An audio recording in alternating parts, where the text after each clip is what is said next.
Once upon a time, in a faraway kingdom, there lived a wise and powerful king. The king was well loved by his people, but he often found himself troubled by three important questions that he believed held the key to perfect governance. What is the right time to do anything? Who is the most important person to listen to? What is the most important thing to do? The king consulted his advisors, scholars, and nobles, but none of them gave satisfactory answers. Each answer left him more confused than before. So the king decided to set out on a journey, determined to find the answers himself.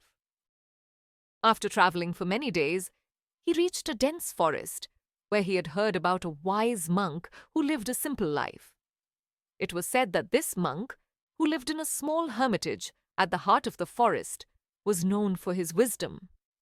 The king, leaving behind his royal robes and disguising himself as an ordinary traveler, approached the monk's humble dwelling.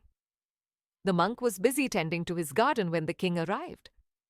Instead of interrupting him, the king waited patiently. Finally, when the monk noticed the king, he greeted him warmly and listened to his questions. Without giving an immediate answer, the monk smiled and handed the king a spade. "Help me dig the soil for a while," he said. The king, confused but respectful, started to work alongside the monk. Hours passed, and as they were working, a wounded man suddenly stumbled into the clearing, bleeding heavily. Without hesitation, the monk and the king rushed to his aid. They bandaged his wounds, gave him water, and cared for him until he could rest comfortably. The king was so focused on helping the wounded man that he forgot about his questions. The next morning, the wounded man, now feeling better, revealed that he had once been an enemy of the king and had come to seek revenge. However, seeing the king's kindness, he asked for forgiveness, and the king, moved by the man's sincerity, forgave him wholeheartedly. They parted as friends.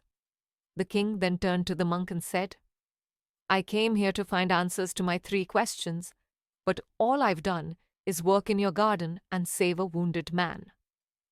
How will I get the answers I seek?" The monk looked at the king and said gently, "You already have the answers."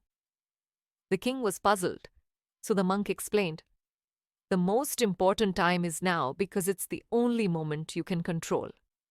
The most important person is the one you're with, because they are the ones who need you the most at that moment. And the most important thing to do is to do good to the person in front of you, because that is the purpose of life." The king's eyes widened with understanding.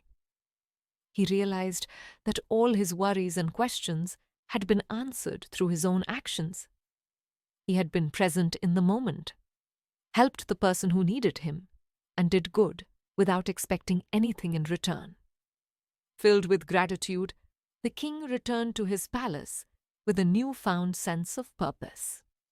He ruled his kingdom with kindness and wisdom, always remembering the monk's lessons. His kingdom thrived, and his people were happy, for he had learned that the true secret to great leadership was to be mindful, present, and compassionate. From then on, the king was known as the most beloved ruler, and his kingdom flourished like never before. Moral of the story: the best time is now.